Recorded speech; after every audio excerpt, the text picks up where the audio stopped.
వరంగల్, మిర్యాలగూడ, తుని ఒకే రోజు 3 షోరూంలు ప్రారంభిస్తున్నాం. ప్రారంభోత్సవ ఆఫర్ బంగారు నగలపై తరుగులు 2% తక్కువ, వజ్రాభరణాలు క్యారెట్కు 6,000 తక్కువ. ఉన్న పవన్ కళ్యాణ్ గారి లైన్ అలానే ఉందనే ఆరోపణలు అవి ఎంతవరకు కరెక్ట్ అంటారు? ఆ పార్టీకి మైలేజ్ చేకూరుస్తాయంటారా? అంటే మీకు మ్యాథ్స్లో చిన్నప్పుడు ఇంటర్సెక్షన్స్, యూనియన్స్ అవి చూస్తుంటో లేదో, అంటే 2 సర్కిల్ ఉంటాయి కామన్గా, ఇట్లా 2 సెక్షన్లు ఇంటర్సెక్షన్ అవి అనుకోండి. కామన్గా ఇప్పుడు పవన్ కళ్యాణ్ గారి ఓట్ బ్యాంకింగ్లో ఇంటర్సెక్షన్ ఓట్ బ్యాంకింగ్ ఉంటుంది. అంటే అది పవన్ కళ్యాణ్ గారిని నమ్మేవాళ్ళు, అట్ ది సేమ్ టైం బీజేపీని నమ్మేవాళ్ళు, సిద్ధాంతపరంగా ఇద్దరు కామన్గా ఉండాలనుకునేవాళ్ళు. అలా కూడా కోర్గా పవన్ కళ్యాణ్ గారికి ఇంకో సెపరేట్ ఓట్ బ్యాంకింగ్ ఉంటుంది. ఆ ఓట్ బ్యాంకింగ్ ఉన్న వాళ్ళకి ఈ కోర్గా ఈ సర్కిల్ ఇంటర్సెక్షన్లోనే ఉన్న ఓట్ బ్యాంకింగ్కి కొంచెం వేరియేషన్స్ ఉంటుంది. ఇప్పుడు కామన్గా ఉన్న ఓట్ బ్యాంకింగ్ వరకు ఓకే, బట్ సెపరేట్గా పవన్ కళ్యాణ్ గారికి యూనిక్ బేస్డ్ ఓట్ బ్యాంక్, అది క్రిస్టియన్స్ ఉంటారు, ముస్లిమ్స్ ఉంటారు, డెవలప్ చేయాలని ఉంటారు. వాళ్ళకి ఏంటంటే ఈ ఇమేజ్ ఎక్కువ బిల్డ్ అయ్యే కొద్దీ, ఓట్ బ్యాంకింగ్ పరంగా ఇట్టే వెళ్తున్నారు వెళ్ళే కొద్దీ వీరికి డిఫరెన్షియేట్ వస్తుంటుంది, ఆబ్వియస్గా లూజ్ అవుతూ ఉంటారు. అంటే యూనిక్ పాలిటిక్స్ ఎక్స్పెక్ట్ చేస్తారు. ఆబ్వియస్గా టీడీపీ చేస్తున్నా లేదా వైఎస్ఆర్సీపీ చేస్తున్న ఓట్ బ్యాంకింగ్తో పోలిస్తే జనసేనలో కొంత గ్రూప్ ఏంటంటే ఇది కొత్త రాజకీయాలకు మార్పు తీసుకొస్తుంది, జీరో పాలిటిక్స్ వైపు చూడండి. అట్లాగా జీరో పాలిటిక్స్ అంటే డబ్బులు అది కాదు, ఖర్చు పెట్టే డబ్బులు ఇచ్చేది కాకుండా మామూలుగా రైట్ పీపుల్కి ఏం కోరుకుంటారు అలాంటి పాలిటిక్స్ మీదే చేస్తుంది. అలాంటిదే జనసేన ముందుకు తీసుకెళ్తుంది అన్న ఆ ఓట్ బ్యాంకింగ్ పర్స్పెక్టివ్ ఉన్న ఓట్ బ్యాంకింగ్ మటుకు ఎఫెక్ట్ పడుతుంది. ఇంటర్సెక్షన్గా ఉండి తన తత్వాలు, బీజేపీ తత్వాలు లేదా ఆలోచనలు ఒకటే ఉన్న ఓట్ బ్యాంకింగ్ ఏదైతే ఉంటుందో వాళ్ళకి మటుకు అడ్వాంటేజ్ ఉంటుంది, కరెక్ట్ గా చేస్తున్నారు పవన్ కళ్యాణ్. పార్టీ పర్సెప్షన్ లో చూస్తే అలాంటి ఓట్ బ్యాంక్ ఇనీషియల్ స్టేజ్ లో దూరం చేసుకోవడం అంటే మైనస్ వేరీ చేసుకోవాలండి. మనం ఎంత వరకు దీన్ని స్ట్రెచ్ చేయొచ్చు, ఎంత ముందుకు వెళ్తే బాగుంటుంది. మనం 21 సీట్లు గెలిచాం, నెక్స్ట్ టైం ముందు మొత్తం గెలవాలంటే ఎన్ని గెలుచుకోవాలి. ఓవరాల్గా కంట్రీలో బీజేపీ యొక్క పరిస్థితి ఇప్పుడు ఎక్కువ బీజేపీ లూజ్ అవుతుంది అనుకోండి, దాంతోపాటు దాని మీద నిలబడ్డ వాళ్ళు కూడా లూజ్ అయిపోతూ ఉంటారు.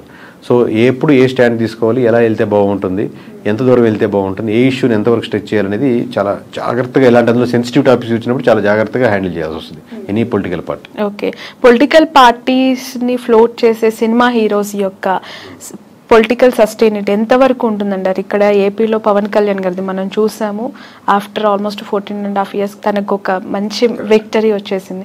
అక్కడ ఇప్పుడు అగైన్ మళ్ళీ మనం తమిళనాడులో విజయ్ గారి పార్టీ చూస్తూ ఉన్నాము. సో ఎట్లా ఉంటుందంటారు వాళ్ళ గ్రోత్? అంటే ఒక్కటండి, ఇప్పుడు ఎనీ పొలిటికల్ పార్టీ వీళ్ళకి అడ్వాంటేజ్ ఉంటుంది. ఇంత సినిమాలు చెప్పినట్టు చాలా రోజులుగా first day openings, first show openings వరకు ఉపయోగపడుతుంది. వన్స్ ఒకసారి గెలిచేసాక, ఇప్పుడు గెలిచే వరకు 14 సంవత్సరాలు అక్కడ విజయ్ గారు స్టార్ట్ చేస్తున్నారు, లేదా గెలవచ్చు, లేదా ఎంజీఆర్ కావచ్చు, ఎన్టీఆర్ గెలిచిన తర్వాత వాళ్ళు తీసుకునే నిర్ణయాలను బట్టి ఇంకా మళ్ళీ సినిమా స్టార్ ఓటేరు. ఇప్పుడు నేను రాజశేఖర రెడ్డి కొడుకునే అని చెప్పినప్పుడు ఫస్ట్ టైం ఉపయోగపడుతుంది, నెక్స్ట్ టైం రాజశేఖర రెడ్డి కొడుకుగా ఓటేరు.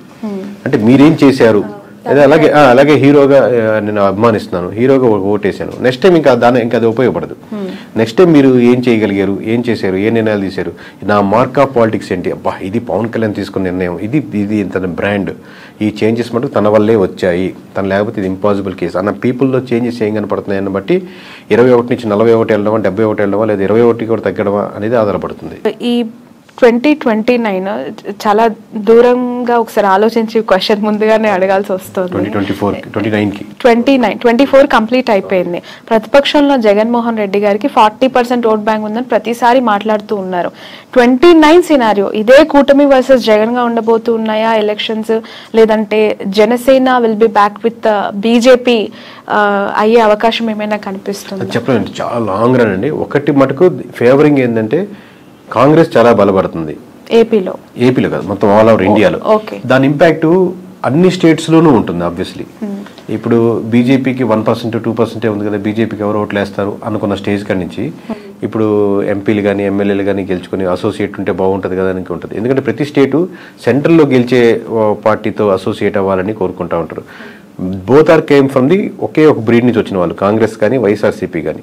సో ఎంత కాంగ్రెస్ డెవలప్ అవుతా ఉంటే వైఎస్ఆర్సీపీకి తెలియకుండా డైరెక్ట్లీ ఆర్ ఇండైరెక్ట్లీ అంత ఫెచ్ అవుతూ ఉంటుంది. బీజేపీ యొక్క ఓట్ బ్యాంకింగ్, వైఎస్ఆర్సీపీకి ఉన్న ఓట్ బ్యాంకింగ్ కంప్లీట్లీ వేరే different set of vote banking. ఏముందో వైఎస్ఆర్సీపీ బీజేపీతో అసోసియేట్ అయినా లేదా ఉన్నప్పటికీ కూడా డైరెక్ట్లీ ఆర్ ఇండైరెక్ట్లీ ఇంతకుముందు వరకు, బట్ డైరెక్ట్గా వచ్చి నేను బీజేపీతో అసోసియేట్ అవుతున్నాను, బీజేపీ చేసేది రైటే, బీజేపీతో పార్టీతో మనం కలిసి ఉంటాం అని ఓపెన్ స్టేట్మెంట్ కానీ ఓపెన్గా వెళ్ళారు. ఎందుకంటే రెండు విభిన్నమైనటువంటి vote banking. But it comes to Congress తనకు ఒక ఫేవర్ ఉంటుంది, ఎందుకంటే ప్యారలల్ ఓట్ బ్యాంకింగ్, రెండు భావజాలం కానీ ఓట్ బ్యాంకింగ్ కానీ. సో అది ఎంత అడ్వాంటేజ్ అయితే అంత వైఎస్ఆర్సీపీకి ఫెచ్ అవుతుంది. So at the same time other side కూడా మన డెవలప్మెంట్ బాగుంటే వీళ్ళకి ఫెచ్ అవుతుంది. లేదు ఓన్లీ బీజేపీతో తోనే అవుతుందంటే నష్టపోయేదానికి ఆస్కారం ఉంటుంది. వైఎస్ఆర్ కాంగ్రెస్ పార్టీ ప్యారలల్ గా చూసినప్పటికీ కూడా ఏపీ విషయానికి వస్తే there is very separate scenario అండి. కాంగ్రెస్ పార్టీ విషయంలో అక్కడ ఒక అన్యాయం చేసింది, మాకు ద్రోహం చేసిన పార్టీగా ఆ పార్టీ పైన ముద్ర ఉంది. అది ఎంతవరకు చెరిపేసుకుంటుంది ఆ పార్టీ అనేది మళ్ళీ ఒక క్వశ్చన్ మార్క్ గా కనిపిస్తుంది. సో అక్కడ గ్రో అనేది, కాంగ్రెస్ యొక్క గ్రో అనేది కనిపిస్తుందంటారా ఏపీలో? ఎందుకంటే ప్రత్యేక హోదా గురించి ఉద్యమాలు, ధర్నాలు ఇప్పటికీ డిమాండ్ చేసే అనేక మేధావులు ఉన్నప్పుడు సో దీని గ్రోత్ ఎట్లా ఉంటుందంటారు? ఆబ్వియస్ గా దాని ఇంపాక్ట్ ఉంది. బట్ ఇంకా ఈ 4 years లో దాన్ని ఎలా కన్వర్ట్ చేసుకోగలరు, ఎలా ఎందుకంటే కాంగ్రెస్ బలంగా ఉన్నటువంటి ఒకప్పుడు స్టేటే కదా. సో ఎంత కన్వర్ట్ చేసుకుంటారు అనేది ఇప్పటి నుంచి తీసుకునే డిసిషన్ బట్టి ఆధారపడుతుంది అంటున్నాను.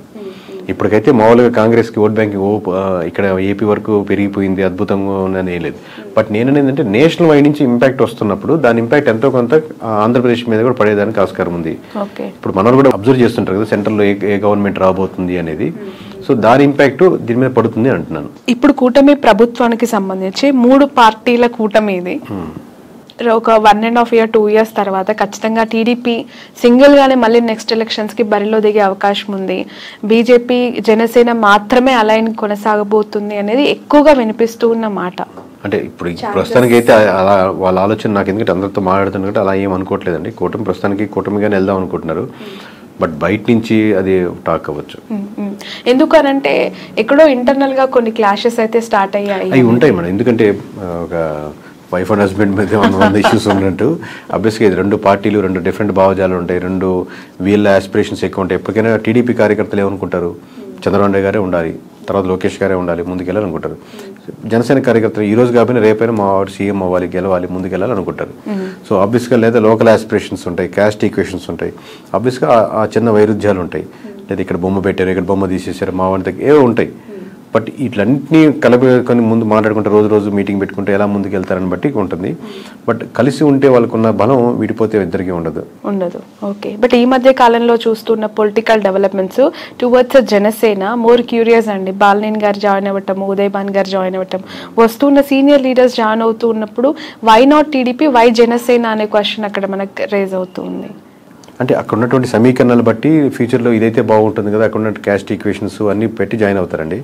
ఇంతకుముందు బాలినేని గారు కూడా ఇప్పుడు అంతకుముందు టీడీపీ నుంచి ఆఫర్ వచ్చింది, లేదా జనసేన నుంచి ఆఫర్ వచ్చి ఉండొచ్చు, లేదా ఇప్పుడు అయిపోయిన తర్వాత ఇప్పుడు ఆల్రెడీ టీడీపీ నుంచి వాళ్ళు క్యాండిడేట్ ఉన్నారు కదా, గెలుచున్నారు కదా, మన నెక్స్ట్ జనసేనకి అయితే బాగుంటుందని లోకల్ సమీకరణాలు పట్టుకొని ఆ డిసిషన్ తీసుకుంటా ఉంటారు ఎనీ ఎమ్మెల్యే. బట్ ఈ జాయినింగ్స్ అనేవి ఈ 2 పార్టీస్ మధ్య ఏమి క్లాషెస్ కి దారి తీయదా మోర్? అంటే ఎందుకంటే ఆల్రెడీ ఒక పెద్ద పార్టీ ఇద్దరికి ఒక అండర్స్టాండింగ్ ఏంటంటే అండి, ఇప్పుడు మీకు ఇందాక వైఫ్ అండ్ హస్బెండ్ ఎగ్జాంపుల్ ఏంటంటే మీకు ఒక పిల్లలు,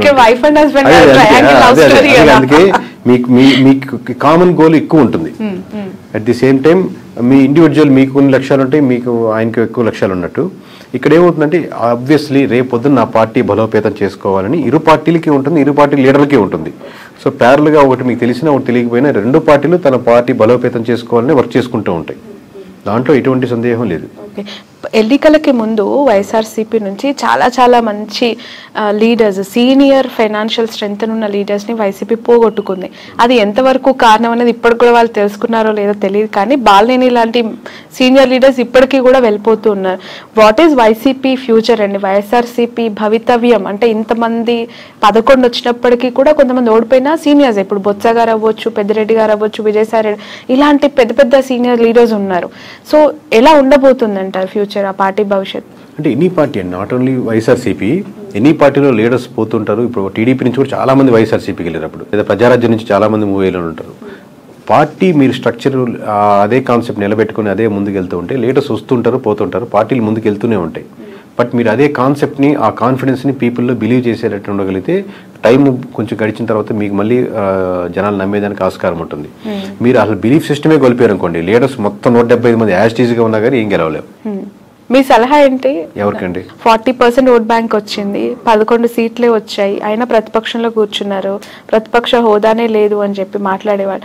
మీరు ఒక కేకే కన్సల్టెన్సీ నుంచి యాజ్ అ సీఈఓగా జగన్మోహన్ రెడ్డికి కావచ్చు, వైఎస్ఆర్సీపీకి కావచ్చు, వెళ్తాం అనుకునే లీడర్స్ కావచ్చు, వాట్ ఈస్ యువర్ అడ్వైస్? ఒక్కొక్క ఇండివిజువల్ ఎమ్మెల్యేకి ఒక్కొక్క నియోజకవర్గం బట్టి ఆబ్వియస్గా మేము ఇదే టెక్నికల్గా మేము ఇదే వాళ్ళ దగ్గర మనం చార్జ్ చేసి తీసుకొని అక్కడ వర్క్ చేసి సర్వే చేసి ఏది కరెక్ట్ ఉంటుంది బాగుంటుంది ఏది గెలిస్తే బాగుంటుంది అని చెప్తుంటాం. బట్ మీరు జనరలైజ్ స్టేట్మెంట్ అడుగుతున్నారు కాబట్టి ఇమీడియట్గా చెప్పలేదు. కొంతమంది ఏంటంటే అండి, నేను మళ్ళీ నెక్స్ట్ టైం గెలవాలి అనేది వస్తుంటారు. ఈ పార్టీ కాబట్టి ఏ పార్టీ అయినా గెలవాలి, నేను గెలిస్తే చాలు, ఏ పార్టీ అయినా పర్లేదు అది చెప్పండి అంటుంటారు. సో ఓవరాల్గా మీకు ఎక్కడైనా సరే ప్రజలు ఏం కోరుకుంటున్నారో ఆ ప్రజల పర్స్పెక్టివ్ మీరు వర్క్ చేస్తున్న రెడీగా ఉందా లేదా, ఫ్యూచర్లో నాకు ఇక్కడ అవకాశం ఉంది అనుకుంటే రైట్. పార్టీ యాంగిల్లో ఇది జనరలైజ్ స్టేట్మెంట్ చెప్పలేదు. అంటే జగన్ గారు ఏం చేస్తే ప్రతిపక్షంలో ఇంకా బెటర్ గా వాళ్ళు ఫైట్ చేయొచ్చు ఎవరైనా అంటే ఇప్పుడు వీళ్ళు సిట్టింగ్ అయినా అపోజిషన్ ఒకటే. దీంట్లో ఏం పెద్ద ప్రిన్సిపల్లో ఏం తేడా లేదు. దీంట్లో మనం చెప్పేది గ్రౌండ్ రియాలిటీలో ఎటువంటి ఇష్యూస్ ఉన్నాయి, ప్రజలకు ఎక్కడెక్కడ మద్దతు కావాలి, ఏ వర్గాలకి నేను నిలబడాలి, అన్ని వర్గాల్లో నేను నాయకుడిగా నేను నిలబడాలి. నేను కాదు నేను లీడర్స్ కాదు. లీడర్ ఎప్పుడు ఇంకా గొప్ప లీడర్ అవుతా అంటే మీరు ఎంతోమంది లీడర్స్ని రకరకాల సెక్షన్స్లో తయారు చేసినప్పుడు గొప్ప లీడర్ అవుతారు. అది ఇప్పుడు నేను రిక్రూట్ చేసుకుంటున్నాను, ఇప్పుడు మేము ఇంట్రెస్ట్ చేస్తా ఉన్నాను. ప్రతి ఇంటర్వ్యూలో నేను చూసుకునేది అంశం ఏంటంటే నాకంటే ఇతనికి లేదా అమ్మాయికి ఎక్కువ టాలెంట్ టెక్నికల్గా ఈ విషయంలో ఉందా, లేదా ఆల్రెడీ ఉన్న వాళ్ళకంటే ఎక్కువ టాలెంట్ ఉందా అని చూసుకుని లీడర్ అవుతాడు. నాకంటే ఎక్కువ టాలెంట్ ఉండకూడదు, నేనే లీడర్ ఉండాలి అనేది కంటే కూడా ప్రతి నియోజకవర్గంలో ప్రతి అంశంలో నాకంటే వాక్చాతుర్యంలో కానీ, మాట్లాడే విషయంలో కానీ, సబ్జెక్ట్ నాలెడ్జ్లో కానీ, మాట్లాడితే కరెక్ట్గా మాట్లాడే పర్సన్స్ కానీ, అంటే అపోజిషన్ కూడా చాలా టెక్నికల్గా మాట్లాడుతున్నాడు, చాలా రైట్ ఇతను, ఓన్లీ అరిచేసి ఏదో తిట్టేసినట్టు కాకుండా అలాగా టెక్నికల్ సబ్జెక్ట్ ఉండే లీడర్స్ని మీరు డెవలప్ చేయగలిగితే ఈ ఉన్న 4-5 సంవత్సరాల్లో మీరు మళ్ళీ గవర్నమెంట్ ఫామ్ చేయడానికో లేదా మీరు ముందుకు రావడానికో తేడా ఉంటుంది. కానీ ఇదే పద్ధతిలో వెళ్తే ఇదే లైన్లో వెళ్తా ఉంటే మళ్ళీ మీకు కష్టమే. ఓకే. ఈ 2 తెలుగు స్టేట్స్లో ప్రాంతీయ పార్టీలకు ఎంతో కొంత కో రోడ్ బ్యాంక్ని కైవసం చేసుకొని సస్టైన్ చేస్తున్న పార్టీస్ని మనం చూస్తూ ఉన్నాం. ఇక్కడంటే ఇప్పుడు కాంగ్రెస్ అధికారంలోకి వచ్చింది, అగైన్ అక్కడ మళ్ళీ ప్రాంతీయ పార్టీ, ఆఫ్కోర్స్ జాతీయ పార్టీ అయినప్పటికీ కూడా వాళ్ళు ప్రాంతీయ పార్టీగానే ఎస్టాబ్లిష్ అయ్యారు టీడీపీ. సో ఒక ప్రాంతీయ పార్టీ యొక్క ప్రభావము, వాళ్ళ ఇంపాక్ట్స్ 2 స్టేట్స్లో ఇంతకాలం చూసిన ప్రజలు మతతత్వ రాజకీయాల్ని, మతతత్వ పార్టీలను ఎంకరేజ్ చేస్తాయా, కన్సిడర్